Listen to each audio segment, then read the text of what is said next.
back in the studio shooting on Panasonics, which I love to do. I've been watching a lot of the reviews about the GH6, very mixed reviews, but I'm going to tell you right now, it's going to be a huge seller, but not for people here on YouTube. Let's talk about it.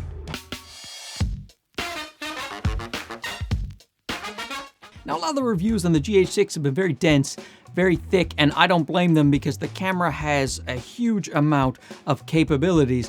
But what got lost, I think, in all of that was that the everyday person is not quite sure why they would shell out $2,200 for a Micro Four Thirds camera in 2022. So I'm going to break it down as to why some people will definitely do that. You see, the GH6 has some stuff in it that no one can even come close to touching at the $2,200 price point. Number one being the 5.7K recording. Now that is very important for a lot of people. If people want to push out something in 4K, shooting in 5.7K internally in the camera, they can now do slow pans, slow zooms, just add a little bit of movement to your footage there without losing your 4K resolution. So it gives you so much creative. It gives you so many creative options in post when you're doing interviews, when you're doing just that little bit of movement in the frame that can make a shot more dynamic. And for people who shoot documentaries or independent film, that is definitely going to be a major bonus. 4K 120. If you want 4K 120 in a real deal camera, you're going to have to step up to the A7S III or the Canon R5, which are far more expensive than this GH6 and also don't have a bunch of the other capabilities that I'm about to mention. The camera has vector scopes and histograms built into the viewfinder, and you can resize them so you can actually use them, and so you don't need an external monitor with this camera when you're going out, and that is gigantically huge. External monitors, most of them aren't weatherproof. A lot of people don't realize that when you can just get an external monitor for your camera. Yeah, well, not if it's snowing or if it's raining, whereas with the GH6, it being weather sealed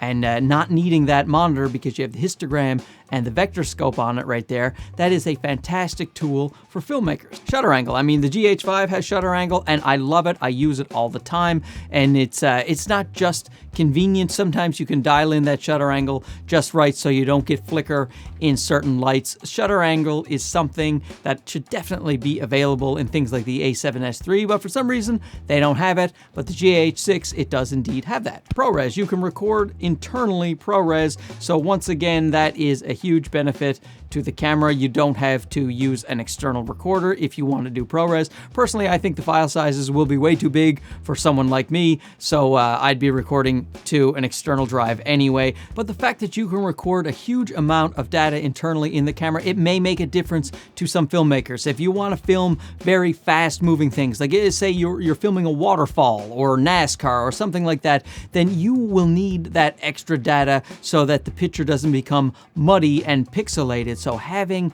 that huge amount of data that you can record is really helpful in specific circumstances. And the fact that the camera has it built in, so once again, just one little package, everything you need. Speaking of everything that you need, 7.5 stops of IBIS. The camera is crazy good at stabilization. If you think your Canon or your Sony have good stabilization, you go pick up a GH6 and you compare it, and you will see that the stabilization is bonkers on the GH6. So now you don't need a gimbal. So you don't need an external monitor for the vector scope and the histogram. You don't need an external recorder to record ProRes. You don't need a gimbal as long as you're a little bit careful with the camera, because it has fantastic IBIS.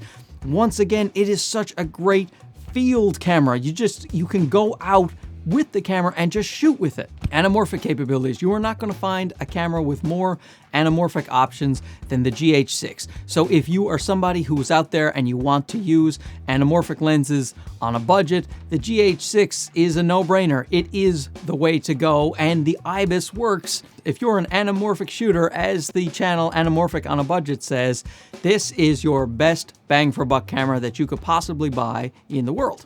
It also has a bunch of professional cinematographer features like time code in and out, so it will jive with all of the Panasonic Netflix approved cameras. Other things that will be added later, like external RAW support. So now you can record RAW on the camera externally for $2,200, and you can't even do that on the A7 IV, which is $2,500. You can do it on the Panasonic S5, but I will get to that in a minute. Lens options is another reason people may pick up a Micro Four Thirds camera like the GH6 because, first of all, the Micro Four Thirds line has a huge amount of lenses, some of them very high quality and some of them not so expensive. And you can also adapt a myriad of other lenses using speed boosters. And when you use speed boosters, then your Micro Four Thirds camera acts more like a camera that has a larger sensor than an APS-C, larger than a Super 35 sensor. So basically, the only thing larger would be the full frame or the medium format when you're using something like a Metabones speed booster. Intuitive and fun to use, the Panasonic cameras have been my favorite experience when it comes to actually using a camera. The button layout's fantastic, everything's labeled, you touch the great touch screen, it's just a joy to use. You will see that people who use Panasonic cameras find it very difficult to give up using Panasonic cameras. There's something about them. Every little detail just feels refined. You know, even the SD card, when you unload the SD card from like a Sony, this A7 IV, which is more expensive than the GH6, the A7 IV, it comes up untitled in my SD card. I know that's not a big deal, but with the Panasonic, it just comes up, with the GH5 or the Lumix. I just like the little details, and they're fun to use. I can't give up my GH5. I've had this for a while now, and I don't need to keep it. I have other cameras, full frame cameras, but I love it. I love using it. Now, there's a billion more things to talk about with the GH6, as you have seen in the reviews, but I'm giving you these broad strokes as to why someone might consider getting this camera over something like an A7 IV or an R6 from Canon, which are kind of in this price range. And I will say, if you want a general hybrid camera, especially if you're doing things like YouTube, the Canon R6 or the A7 IV are probably a better bet. They have better dynamic range, they're full frame cameras that will be better for taking photos, and overall, they will be a better fit for a great deal of people who do things like YouTube. But that is not who the GH6 is targeting. The GH6 is targeting the indie filmmakers who aren't buying fancy cinema cameras. They want a small camera to either accompany some of their fancier cinema cameras or a lightweight little rig that can get the job done at a low cost. And of course, I should address the autofocus. I would definitely not trust the autofocus on the GH6. Any contrast-based autofocus at this point in time, I would not trust. But the people who are shooting with these types of cameras and cinema-type cameras are often not using the autofocus. I still think there is no excuse for them to not have a good phase detect autofocus in it. And it would have been an instant buy for me and a whole lot of people, even at $2,200, if they had just put that in there, but they didn't, which makes the camera iffy for a whole lot of people, including myself, but definitely not iffy for people in the filmmaking production world who need a really good workhorse at a lower price. The only camera that remotely competes with the GH6 in terms of specs at that price is the Panasonic S5. That is a very attractive option, but the GH6 does have a bunch of stuff that the S5 doesn't, like the 4K 120, the different anamorphic modes. The S5 does have good anamorphic modes, but the GH6 has more, and the stabilization on the GH6 is so much better. You can also record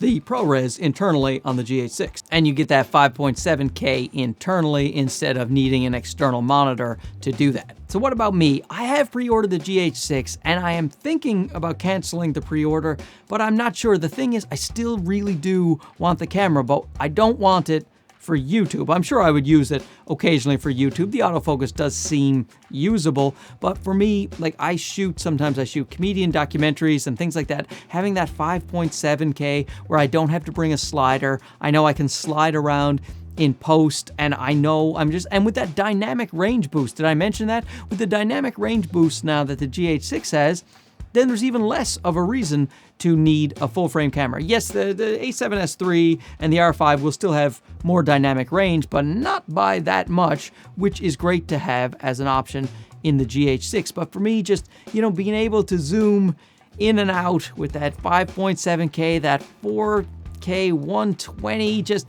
that everything, the IBIS, everything in one little package. So if I'm going to a comedy club, which, you know, they're crowded, you're in a little tiny green room, yeah, let me just take out my giant tripod with my giant camera and its giant lenses, and oh wait, I got a Ronin gimbal here. It's just, you look like a lunatic and there's no room for you. Whereas I could just pick up a little camera. This is a Sony camera, so this is a bad example, but I could pick up a camera and just like go around and have fantastic IBIS and also all of those other things that I just mentioned, and maybe I got an anamorphic lens on there. You don't know me. I could have one of those things. So in terms of my documentary shooting, it's hard to resist that GH6. I don't use autofocus when I'm doing documentaries, man. I just set the focus on the person's nose. Done. You know what I mean? I don't know. You don't need that shallow depth of field blown out all the time. And it looks ridiculous in interviews. If you're doing like a 1.4 on somebody's eyeball, it just doesn't look right. You know, normally, you know, if you're doing a sensible interview, you're going to be at full frame equivalent around an f4 anyway. So there's plenty of lenses on Panasonic that can do that on the Micro Four Thirds system. And it's just, oh man, did I just talk myself into buying this camera? God.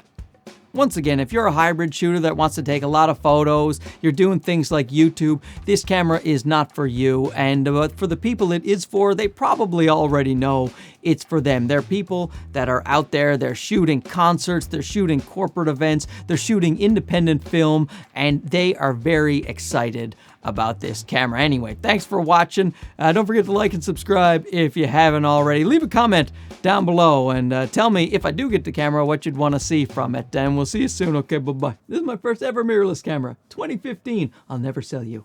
Never.